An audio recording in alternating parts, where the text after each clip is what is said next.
हरि राम निरूप बनाए हरि राजा को चल आए हरि राम निरूप बनाए हरि राजा को चल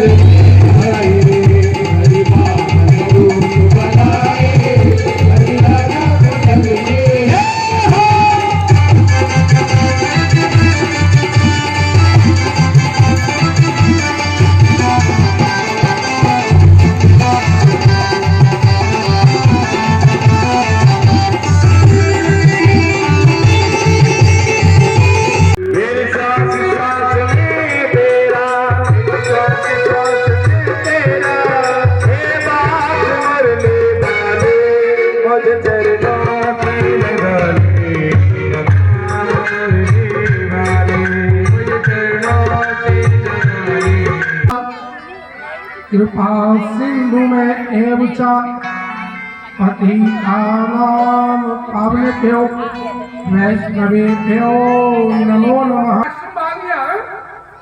गंगा जी का पान कर दे। महाराज भागीरथ ने प्रार्थना करी कि प्रभु लोक कल्याण के लिए गंगा जी को उन्हें प्रवाहित करें। तब जानू ऋषि ने गंगा जी को अपने कान से प्रवाहित किया। कहीं कहीं वर्णन है कि गंगा जी को जान से प्रभावित किया है, कहीं कहीं लिखा हुआ है। लेकिन धर्म क्षेत्र की चर्चाओं में, प्रसंगों में कभी तर्क, कुतर्क और वितर्क नहीं करना चाहिए। क्यों? क्योंकि प्रत्येक कल्प में जब प्रभु लीला करते हैं तो कुछ ना कुछ अंतर हो जाता है, कुछ ना कुछ। उस प्रसाद को तीनों रानियां धारण करती हैं। अच्छा, एक बात और देखिए, एक ऐसा प्रयोग है जिससे किसी के धन रुक ना रहा हो। धन आ रहा है लेकिन जल्दी चला आएंगे, है हमें पता है। तीनों रानियां। अच्छा, एक बात और बताएं की है, जब भगवान माता कौशल्या के गर्भ से अवतार लेते हैं। अच्छा, बाबा तुलसीदास जी ने लिखा है, नवमी तिथि मधुमास पुनीता। तो बाबा ने पुनीता क्यों लगाया? कि यह समय फिर आएगा। अब कब आया यह समय? यह आया कृष्ण जन्म पे, नवमी तिथि है। देखिए, भगवान कृष्ण का जन्मोत्सव मनाए, उसी प्रकार भगवान राम का जन्मोत्सव मनाए। देखिए कितनी पुरानी स्थिति है, भाई प्रकट कृपाला है। लेकिन 2-3 माता ही गा रही है, या तो किसी को आती नहीं है और आती है तो गाते नहीं है।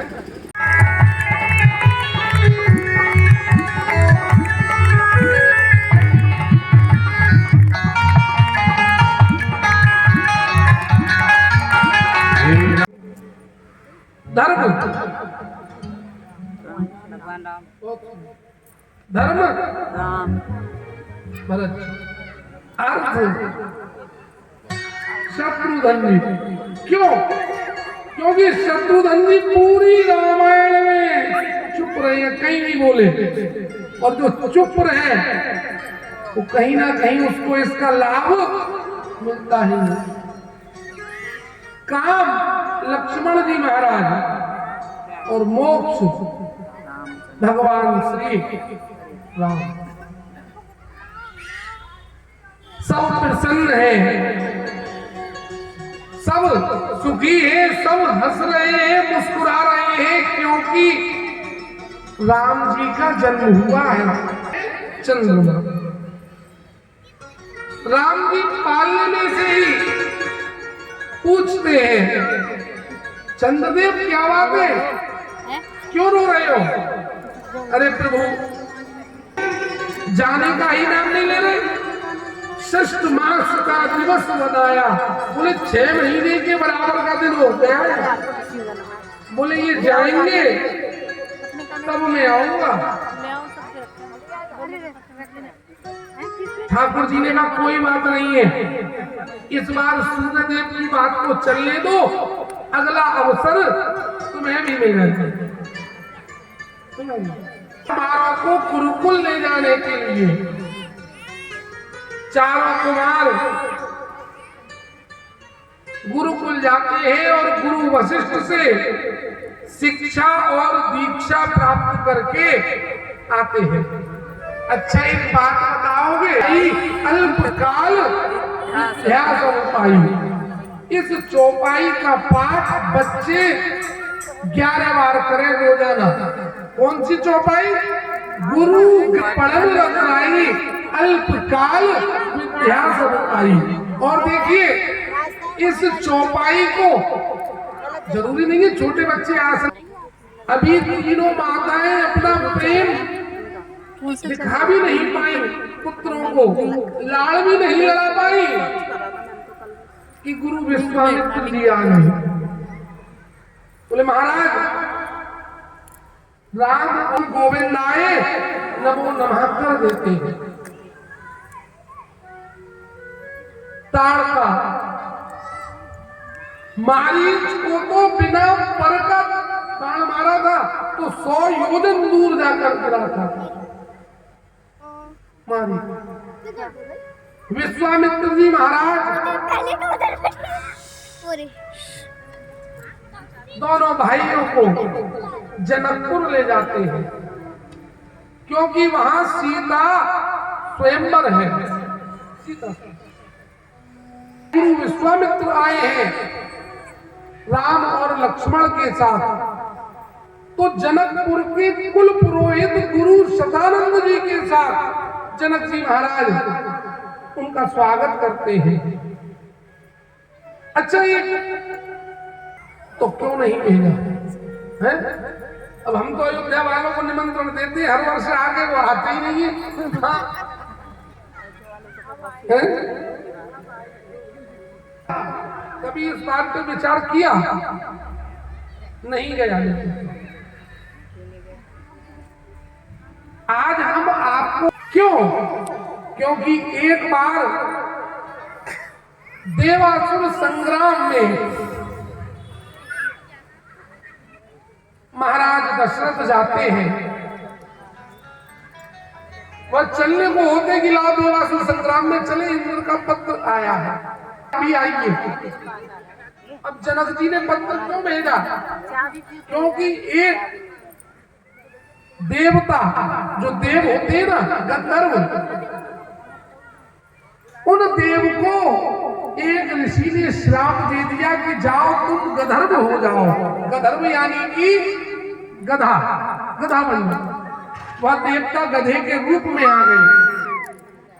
उस देव की पत्नी ने ऋषि से क्षमा मांगी कि प्रभु क्षमा कर दे, कोई निवारण बताए।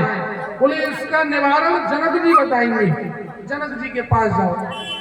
जनक जी कहते हैं कि जो भी कोई व्यक्ति कच्चे सूत से 7 घड़े जल कुएं से भरकर इस पे डाल देगा तो यह गंधर्व अपने असली रूप में आ जाएगा।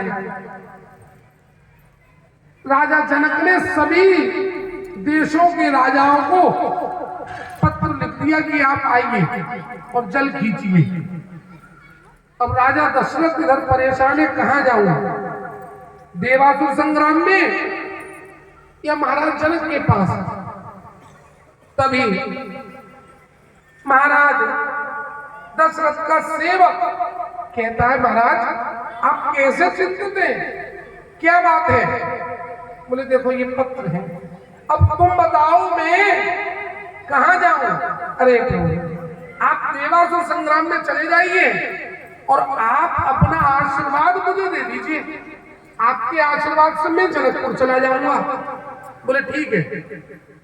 महाराज दशरथ ने उस सेवक को आशीर्वाद दे दिया। वह सेवक जनकपुर जाता है कच्चे सूत से, कच्चा सूत, कच्चे सूत से 7 घड़े जल भरता है कुएं से और उस गंधर्व पर डाल देता है। वह गंधर्व अपने असली रूप में आ जाता है। सबको ये पता है कि यही महाराज दशरथ है। महाराज जनक इतने भावुक हो जाते हैं कि उस सेवक के चरण छीने लगते हैं। तभी वह सेवक पीछे हट जाता है कि महाराज मैं तो उनका छोटा सा सेवक हूं। वर्णन है कि जनकपुर की और रघुकुल की गुरु परंपरा में कुछ मतभेद था, इस कारण से भी निमंत्रण नहीं गए। विश्वामित्र जी दोनों भाइयों के साथ जनकपुर जाते हैं और दूसरे दिन भोर में भगवान राम लखनलाल जी के साथ पुष्प वाटिका जाते हैं पुष्प लेने। देखिए बड़े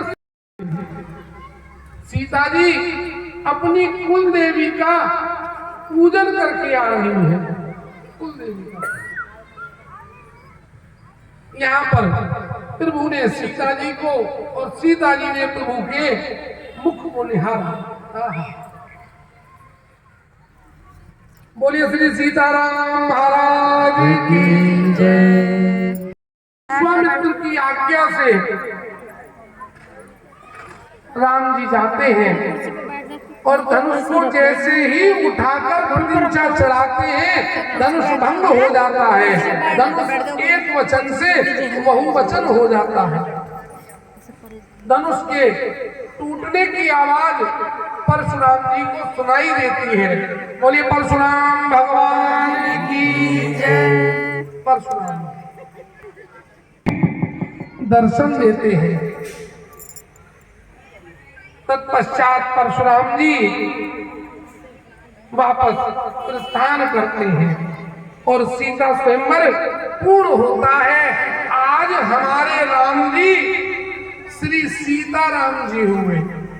आज हमारे राम जी दूल्हा बनाए गए। बोलिए दूल्हा सरकार की जय। अयोध्या जी आप गए कनक भवन, वहां पे आज भी ठाकुर जी की बारात आ रही है। सुमंत जी कहते हैं महाराज यही महल है शायद। एक महल को देखकर सुमंत जी जो महाराज दशरथ के मित्र भी हैं और मंत्री भी हैं कहते हैं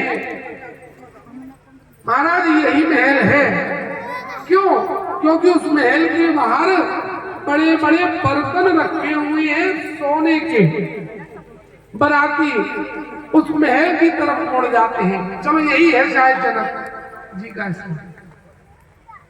तभी उस महल में से उस महल का स्वामी आता है प्रभु मैं तो महाराज जनक का चारों बहनों का विवाह चारों भाइयों से हो जाता है। विदा का समय आता है उससे पहले महाराज जनक कक्ष में टहल रहे हैं चिंतित। सीता जी आती हैं। पिताश्री क्या बात है आप कैसे चिंतित हैं? अरे बोले नहीं आप जाओ बेटा और विदा की तैयारी करो बस। नहीं नहीं आप पिताजी कोई चिंता है क्या बात है? जनक जी कहते हैं सीता पुत्री मैं भाव में आ गया था और मैंने भाव में आकर महाराज दशरथ से आग्रह किया कि वह कुछ भेंट ले मुझसे। भेंट उपहार भेंट ले। वो मने करते रहे लेकिन मैं बार बार उनसे कहता रहा कि नहीं आप कोई भेंट लीजिए। मुझे दे दी कि ऐसी एक और अंगूठी ले आओ। तो पिताजी दे दीजिए एक और अंगूठी। बोले कहां से दे दूं? यह देवराज इंद्र ने महाराज दशरथ को दी है। यह मणि की अंगूठी है। ऐसी पृथ्वी पर कोई भी अंगूठी दूसरी नहीं है। मेरी बात झूठी हो जाएगी। सीता जी अपने कक्ष में जाती है और ये बड़ा पर्वत ले आती है जो मणियों से सजा हुआ है। बोले लीजिए पिताजी, महाराज को दे दीजिए। वह मणियों का पर्वत है, मणियों का, उसका नाम है मणि पर्वत। आज भी मणि पर्वत है। विधर्मी राजा, दुष्ट शासक हमारे राष्ट्र पर आक्रमण करते रहे हैं, वह सभी विधर्मी शासक हमारे बहुमूल्य रत्नों को और आभूषणों को ले गए, जिनमें से मणि पर्वत से मणियां भी चली गई। लेकिन आज भी मणि पर्वत है। मणि पर्वत पर सावन में झूले लगते हैं। बहुत को समाप्त करने का अवसर भी अपनी तरफ से ही देखती है पुत्री। अच्छा, पुत्री का संबंध भी यार बड़ा विचित्र है।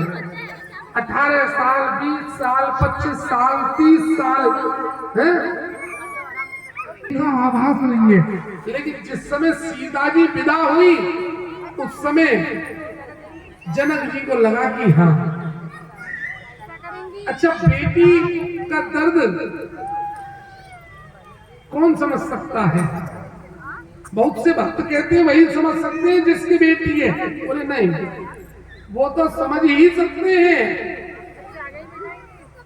एक माता कि मेरी पुत्री को कभी भी दुख ना मिले, मैं जब जब उसे बुलाऊं तब तब वो आ जाए। विवाह पे बुलाऊं विवाह पे आ जाए, गृह प्रवेश पे बुलाऊं उस पे आ जाए, थोड़ी सी बात सुन के आ जाए। तो भैया वो नहीं आएगी। क्यों? कनक भवन देती है। आपने कनक भवन के दर्शन तो करे हैं। कनक भवन देती है मां। राजा दशरथ और तीनों रानियां बड़ी सुखी हैं कि आज हमारे 4 पुत्र और 4 बहू। 4 पुत्र।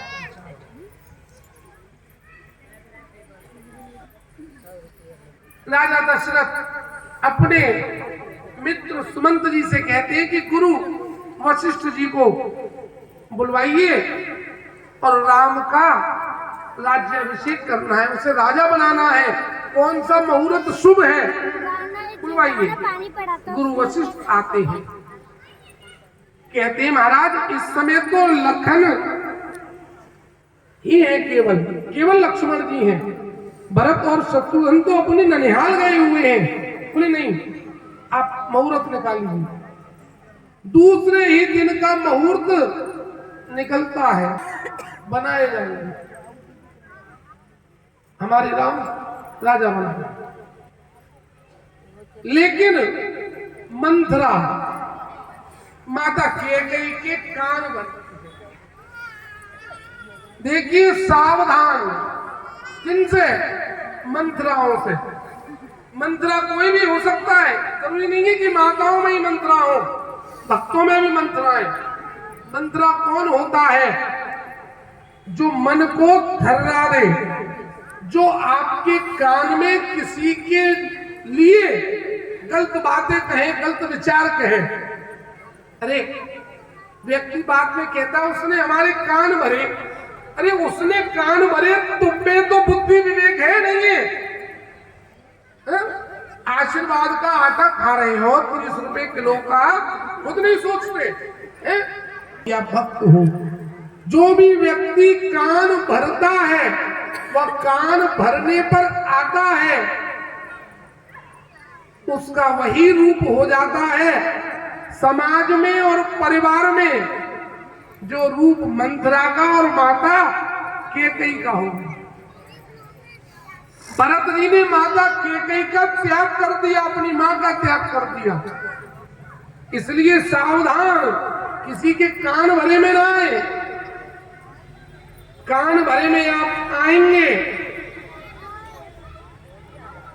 तो वह कान भरे में नहीं आई और पुत्र को नारायण की प्राप्ति हुई।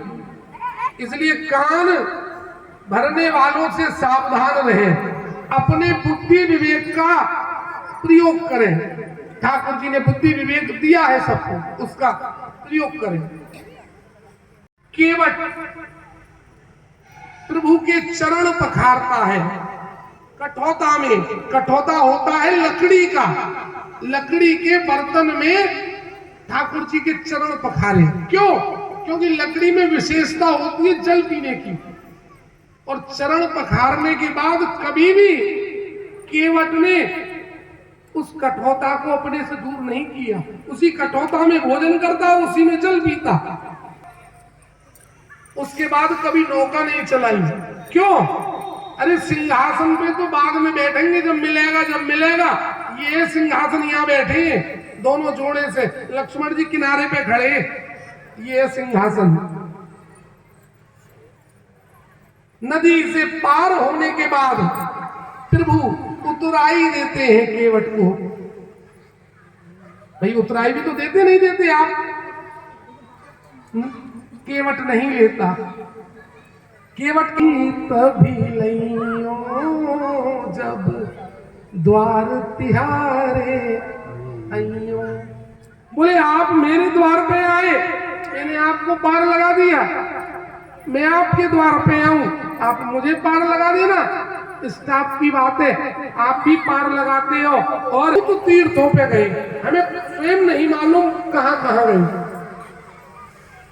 5-6 स्थान ऐसे हमने दर्शन करे तीर्थों पर, जहां हमको लगा कि हाँ आज भी भजन का प्रभाव है, संतों का प्रभाव है। अयोध्या जी, चित्रकूट, श्री गिरिराज महाराज, गोवर्धन, और आपके दिल्ली से आगे एक स्थान है खोली, मोहन राम बाबा का स्थान है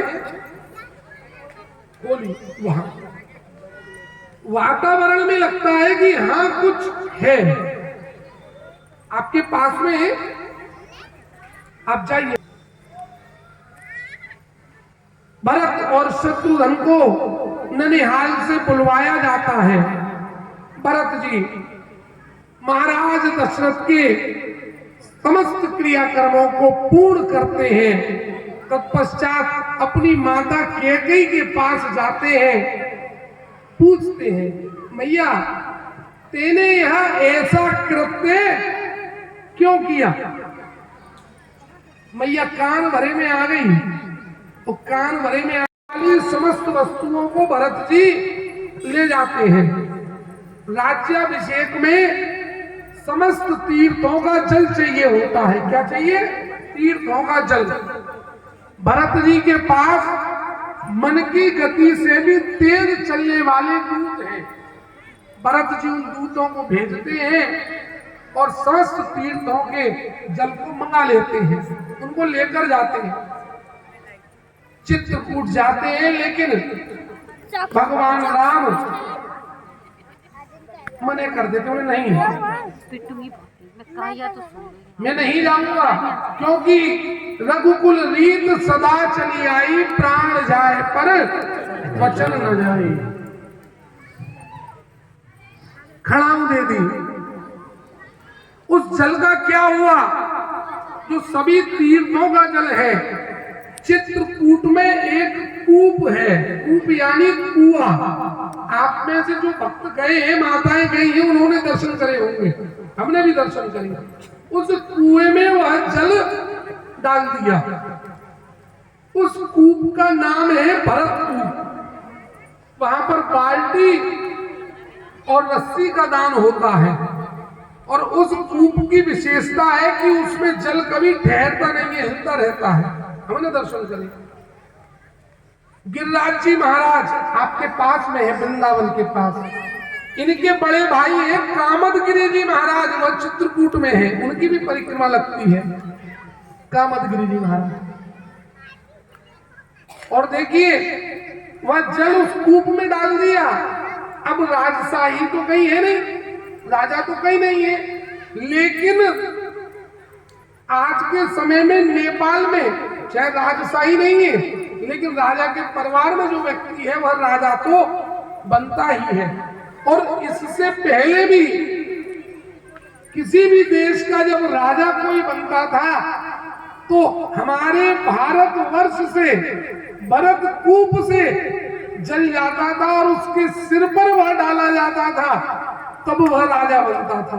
देखिए कितने गर्व, देश को राज्य संभालने के लिए राजा बनने की मान्यता प्रदान करता है। हमारे देश का जल दूसरे देशों को राजा बनने की मान्यता दे रहा है, तब तो अब वो राजा बन रहे हैं, क्योंकि समस्त तीर्थों का जल केवल चित्रकूट में है। वह स्त्री अपने असली रूप में आती है, तो वह स्त्री कौन है? ताड़का। भगवान राम ने ताड़का वध कब किया? जब यज्ञ की रक्षा के लिए जा रहे हैं, तब ताड़का वध किया। उसके बाद भगवान ने यज्ञ की रक्षा करी, फिर जनकपुर गए, फिर जनकपुर से अयोध्या जी आए, वनवास हुआ, लेकिन ताड़का मारी यज्ञ की रक्षा को जब जा रहे हैं तब। ताड़का विशाल राक्षसी है, प्रभु ने उसका वध कर दिया। वहीं पर उसका शरीर सूख गया, उसमें से हड्डियां निकल आई, पिंजर निकल आया। एक बार उसके पिंजर, जो शरीर है उसकी हड्डियां हैं, उसके अस्थि पंजर के पास में एक काष्ठ। जब लक्ष्मण जी ने कुटिया बनाई तो कहते हैं, भैया ये पादुका रखी है, बोले यहीं रहने दो, काम आएंगे। मन में कहते हैं राम जी, जाने ऐसे कितने वचनों को पूरा करने के लिए मैं आया हूं, और यही खड़ाऊ थी जो दी गई थी, क्योंकि पिता का दिया हुआ वचन पूर्ण करना। सूर्पणखा आती है और अपने नाक व कान दे जाती है, रावण के कान भरती है। और देखिए रावण भी कान भरे में आ गया है। मामा की सहायता से सीता जी का हरण करता है। दशरथ जी के मित्र जटायु जी रावण को रोकते हैं, लेकिन रावण जटायु पर चंद्रहास खड़ग से प्रहार करता है, जिससे जटायु के पंख कट जाते हैं और वो पृथ्वी पर गिर जाते हैं। वस्त्र में बांधकर फेंक देते हैं। इधर भगवान राम लक्ष्मण जी के साथ सीता जी की खोज कर रहे हैं। खोज करते करते जटायु से भेंट होती है, तरफ ले गया है दक्षिण से। प्रभु के श्री चरणों में ही, गोदी में ही जटायु ने प्राण त्याग दिए। प्राण प्रभु ने अपने हाथों से ही जटायु जी के कार्यों को पूर्ण किया, अपने ही द्वारा, अपने ही माध्यम से। इधर रावण सीता जी को अशोक वाटिका में लाकर स्थान देता है। अच्छा, सीता जी को अशोक वाटिका में ही क्यों रखा?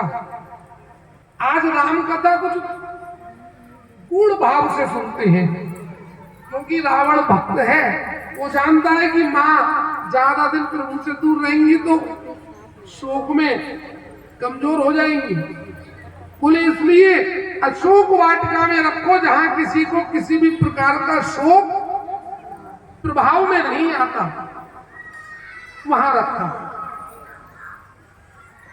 भगवान राम लक्ष्मण जी के साथ माता शबरी के आश्रम में जाते हैं। शबरी गुरु मतंग जी की शिष्या है माता शबरी। बोले शबरी माता की।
और कृपा करो अतिथि लली मेरी छोटी सी, कृपा करो अतिथि लली मेरी छोटी सी, एक गैया तनिक रघुवी लली मेरी छोटी सी, झुक गैया तनिक रघुवी लली मेरी छोटी सी।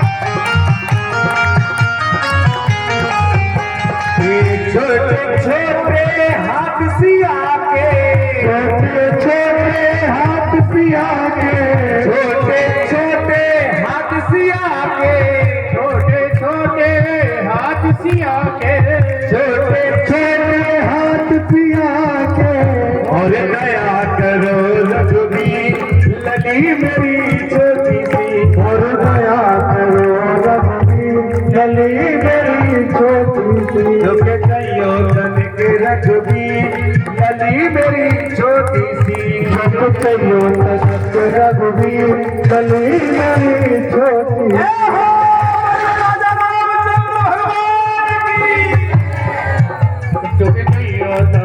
रघुवीर लली मेरी छोटी सी, तनिक रघुवीर लली मेरी। विश्वास करना। प्रभु जाते हैं, माता सबरी वानरराज सुग्रीव का पता देती है, प्रभु नवदा भक्ति का ज्ञान देते हैं माता सबरी को। देखिए नवदा भक्ति एक ऐसा प्रसंग है जिस पर कम से कम 9 दिन कथा हो सकती है, कम से कम। नवदा भक्ति कभी समय मिलेगा तो नवदा भक्ति पर सत्संग सुनाएंगे। नवदा भक्ति में भगवान राम कह रहे हैं माता सबरी से कि दूसरी रति मम कथा प्रसंगा, कथाओं के प्रसंगों में भाव रखो, मंत्र जाप अरुद्र विश्वास। पंचम भजन जो वेद का मतलब इस प्रकार की 9 भक्ति बताई है, और सबसे अंत में जो 9वीं भक्ति है वो कौन सी है? नवम सरल सन सब छल ही ना। मुझे सरलता प्रिय।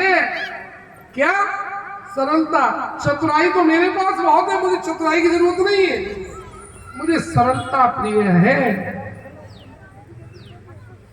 माता सबरी प्रभु के श्री चरणों में लीन हो जाती है।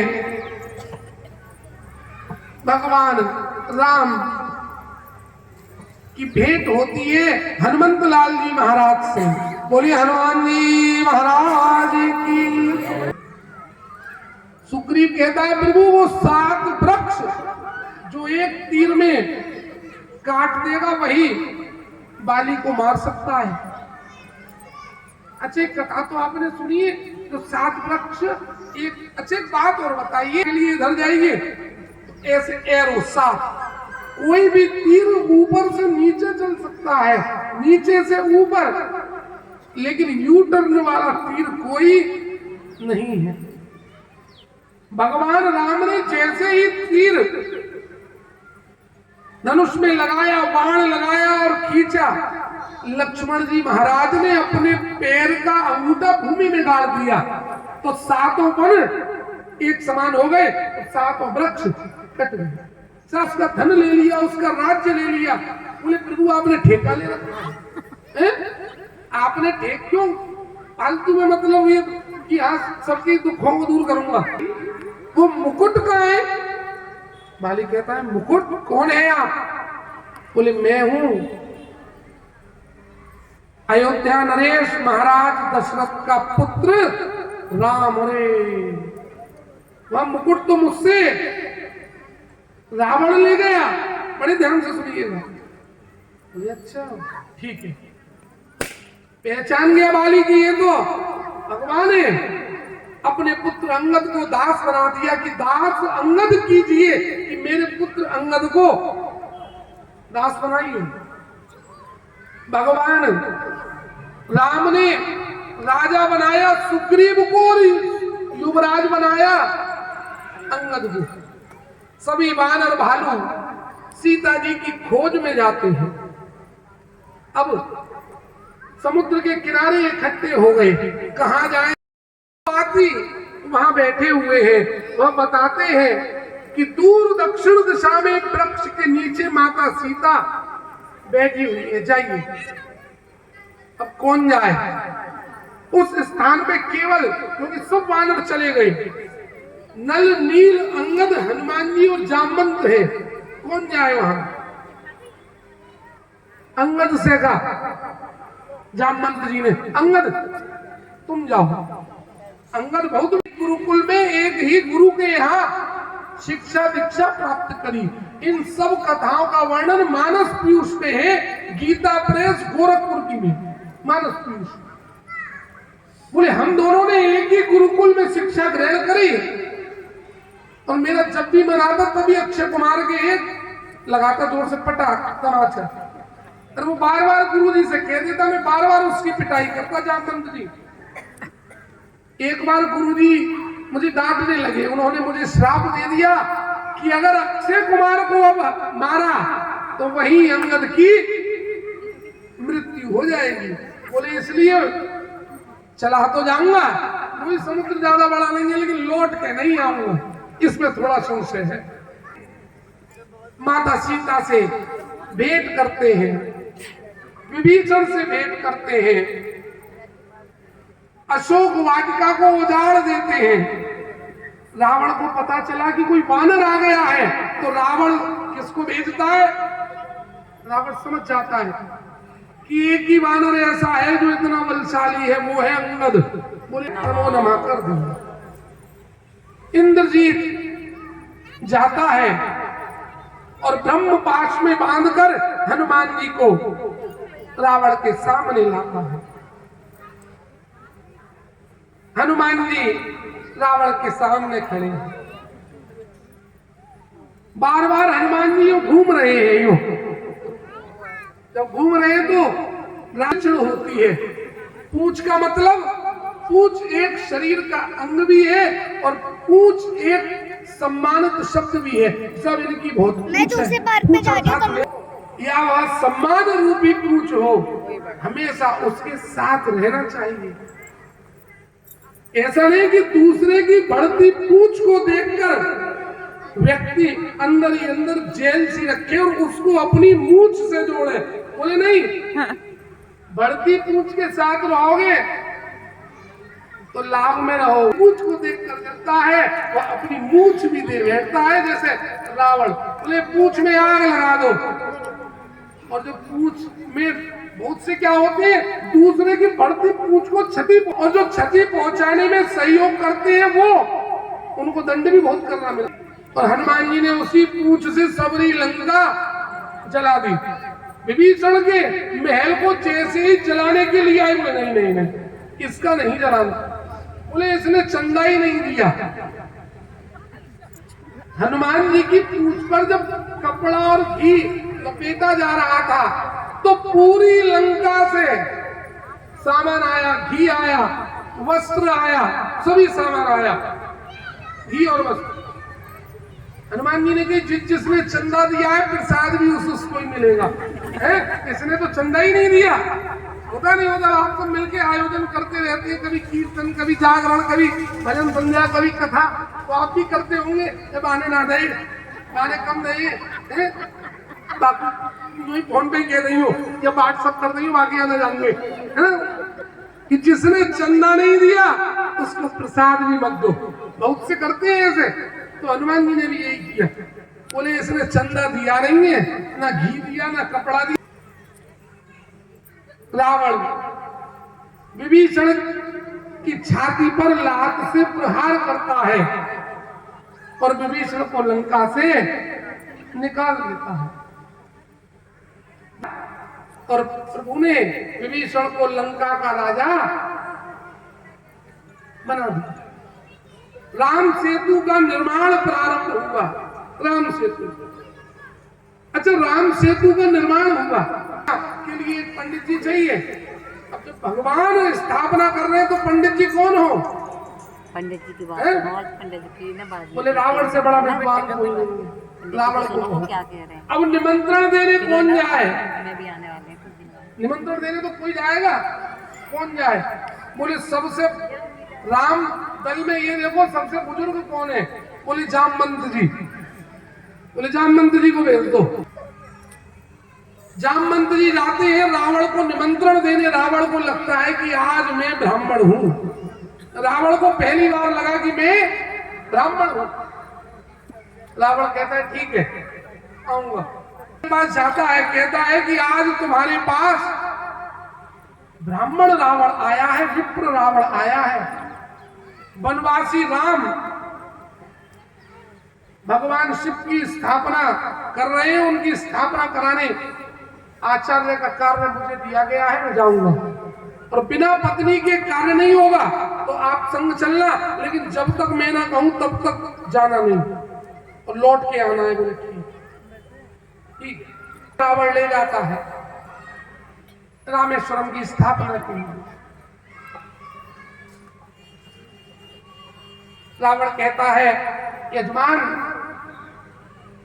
बिना पत्नी के कैसे आप अनुष्ठान करेंगे? तो राम जी कितना मधुर कहते हैं, प्रभु आप आचार्य हैं, अब व्यवस्था आप करेंगे। गुरु जी हो, आचार्य हो तो वही करो व्यवस्था, हम क्यों करें? बोले ठीक है। अब आज उनको पता है व्यवस्था कौन करेगा। बोले ठीक है। सुग्रीव से कहा, बोले विमान में सीता जी हैं, बुला के लो। सीता जी आती है, दोनों भगवान रामेश्वरम की स्थापना करते हैं। भगवान राम सपत्नी रावण को चरण स्पर्श करते हैं। मानस पीयूष में वर्णन नहीं है, ये व्हाट्सएप यूनिवर्सिटी की कथाएं नहीं है जो आप पढ़ते हैं। मानस पीयूष ऐसे ग्रंथ का नाम हम आपको बता रहे हैं। मानस पीयूष दे रहा है क्योंकि आचार्य का कार्य है, जिस कार्य हेतु अनुष्ठान हुआ है उसी कार्य के पूर्ण होने का आशीर्वाद देना है।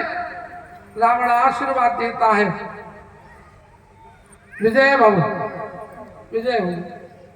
भगवान कहते हैं इष्ट बंधु बांधवों सहित यही मेरी दक्षिणा है। राम सेतु का निर्माण होता है, यज्ञ अनुष्ठान पूर्ण हुआ, राम सेतु का निर्माण हुआ और युद्ध प्रारंभ ही होने वाला था। अंगद ने कहा प्रभु अगर आप कहें तो मैं भी समझाया हूं। बोले हाँ तुम भी जाओ समझाओ। अंगद जाता है। अंगद ने क्या किया? अंगद ने क्या किया था? रावण के पास जाकर अपना पैर जमा लिया। रावण अंगद का पैर उठाने आया, तब अंगद ने क्या किया? पैर हटा लिया। हा? पैर हटाने के बाद क्या किया पता है? क्या किया? बहुत सी जगह माता पूछे कोनी मार के दूसरे कोई पतो है? अरे बोले मोहे ना पतो। अंगद ने पैर हटा लिया और कहा कि मेरे चरण क्यों पकड़ रहा है? पकड़ने हैं तो प्रभु के चरण पकड़। और फिर अंगद ने एक कार्य और किया। रावण के सिर पर जो मुकुट है उसको लेकर और भगवान के चरणों में ले जाकर मुकुट रख दिया कि प्रभु मुकुट आ गया है, मेरे पिताजी का वचन मैंने पूरा किया। और देखिए जैसे ही मुकुट आया युद्ध भी चटपट समाप्त हो गया, फिर ज्यादा समय नहीं लगा। पिता का वचन पूरा करने भगवान आए और बाली का वचन भी अंगद ने पूरा किया। मार्ग भूल जाते हैं, वहां एक झरना बह रहा है। पहाड़ों में जो झरना होता है ना, तो महाराज दशरथ अपना मुकुट उतार कर उस झरने के जल से मुख धोते हैं। मुख धोने के बाद देखते हैं लो मुकुट बने, रे मुकुट कहाँ है? तो देखा मुकुट बाली ने पहन लिया। बाली आ गया। बाली से कोई भी जीत नहीं सकता, क्योंकि बाली से जो भी भक्त युद्ध करेगा उसकी आदि शक्ति तो बाली में चली जाएगी। रघु ने महाराज अज ने पहना था, मैं निंदा लेती हूं, आप राम को भेजिए। भगवान राम ने बाली से कहा मुकुट कहाँ है, तो बाली से मुकुट कौन ले गया? रावण। और अंगद ने लाकर मुकुट वापस दे दिया। युद्ध प्रारंभ हुआ। वीर, अति वीर, महावीर युद्ध करते हैं। तीरन से काटे तीरन को, तीरन पे तीर चलावे। ओ घर को संजीवनी बूटी का निदान बताते हैं। संजीवनी बूटी लेने के लिए हनुमान जी महाराज जाते हैं। बीच में कालनेमी नामक राक्षस मिलता है। अच्छा, आज के समय में भी कालनेमी है। हाँ, को पुणे चेतना आती है और अगले ही दिन युद्ध में लक्ष्मण जी मेघनाथ का वध कर देते हैं। 1 लाख पूत, 1.25 लाख नाती, भाई बंधु सबों का प्रभु ने गोविंदाय नमो नमः कर दिया। प्रभु के रूप का आभास कराया तो कुंभकर्ण ने रावण को बढ़िया करी कि कुंभकर्ण अब मेरे अपने ही नहीं बचे, तो अब मैं इस राज्य को लेकर प्रभु की शरण में जाने के बाद क्या करूंगा? मेरे परिवार के ही नहीं बचे, कुछ सुख को भोगने वाले नहीं बचे, तो यह सुख मेरे किसी काम का नहीं। और प्रभु से युद्ध करने रावण जाता है। जिस दिन युद्ध करने जाता है उससे 1 दिन पहले सायंकाल को अगस्त मुनि भगवान राम से सूर्य देव की पूजा कराते हैं, पूजन कराते हैं, जिसको हम सब आदित्य हृदय स्तोत्रम का पाठ कहते हैं। देखिए, किसी के शत्रु अगर प्रबल हो, अच्छा ये चीज सब सुनेंगे। हाँ, शत्रु सबके प्रबल है, इसका मतलब कथा नहीं सुनेंगे। हालांकि संस्कृत में तो आप सब नहीं कर पाएंगे, 2 4 6 होंगे जो कर लेंगे, हिंदी में कर सकते हैं। ततो युद्ध परिशांतम समरे चिंत्यास्तम, इसमें वर्णन है, आप करिए। राम रावण का युद्ध होता है। वायु मार्ग से रावण लड़ रहा है। भगवान राम के पास देवराज इंद्र रथ भेजते हैं। उस रथ में आरूढ़ होकर भगवान राम रावण से युद्ध करते हैं। भगवान विभीषण कहता है, प्रभु यह दशानन है, इसकी नाभि में अमृत है। प्रभु उसकी नाभि को लक्ष्य बनाकर बाण चलाते हैं और रावण की नाभि का अमृत सूख जाता है और रावण भूमि पर गिर पड़ता है, जिससे उसका गोविंदाय नमो नमः हो जाता है। लेकिन जब रावण वायु मार्ग से भूमि पर गिरा तो उसके मुख से केवल एक ही नाम निकला, राम राम राम। माता सीता को लेकर पुष्पक विमान में बैठकर सभी वानर, भालू, सुग्रीव, हनुमान जी, जामवंत, नल, नील, अंगद सभी पुष्पक विमान में बैठकर अयोध्या आते हैं। पुष्पक विमान भर गया खचाखच, जैसे गाड़ी भर जाती है ना, सब बैठते जाओ, बैग भी रख लो, सामान भी रख लो, गर्मी के भी कपड़े, जाड़े के भी कपड़े, पानी की भी बोतल, नाश्ता भी रख लो, फ्रियो बैठे। आन कोलाहल होई जय रघुवीर कहत सब कोई। जब भी कोई वाहन चलाए, जैसे चाबी लगा के सेल्फ दे, तो फौरन इस चौपाई का पाठ करें। कौन सी चौपाई? चलत विमान कोलाहल होई जय रघुवीर कहत सब कोई। इस चौपाई का पाठ करने से यात्रा में दुर्घटना का भय खत्म हो जाता है, समाप्त हो जाता है। हनुमान जी महाराज भरत जी को बताते हैं कि प्रभु आ गए। भरत जी प्रसन्न है, देखा कि आज मेरे प्रभु आए हैं, भगवान आए हैं, भगवान आए हैं। 4 मिले 64 खिले और 20 रहे कर जोर, और भक्ता से भक्ता मिले तो नाचे 7 करोड़। जब भगवान राम भरत जी से गले मिल रहे हैं इतने वर्षों के बाद, तो 4 मिले, 2 हाथ राम जी के मिले गले मिलने में और 2 हाथ भरत जी के। 64 खिले, यानी कि दंतावली, 32 दंतावली ठाकुर जी की और 32 दंतावली भरत जी की, और 20 रहे कर जोर, 20 उंगली राम जी की भरत जी को कस रही है और 20 उंगली भरत जी की। और भक्ता से भक्ता मिले तो नाचे 7 करोड़। जब दोनों भाई गले मिल रहे हैं तो शरीर के जो रोए होते हैं, रोए, उनकी संख्या अनुमानित 3.5 करोड़ होती है, अनुमानित। तो 3.5 करोड़ रोए ठाकुर जी के और 3.5 करोड़ रोए भरत जी। दोनों भाई गले मिल रहे हैं, सब प्रसन्न है। सब भरत जी से गले क्यों मिल रहे हैं? इनको मिलना नहीं चाहिए। अब भी 2 हैं। वो 2 व्यक्ति कौन है? एक सुग्रीव और एक विभीषण। कि बोला ये है भाई है? आज इन दोनों पे भाई भी है और राज्य भी है, और हम पे राज्य तो है लेकिन भाई नहीं है। भाई नहीं है आज हम गुरु वश। और आज हमारे राम राजा बनाए जा रहे हैं। आज हमारे प्रभु राजा बने। बोले राजा रामचंद्र भगवान की। हमारे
जगुं शान्तिः पृथ्वी शान्तिरावः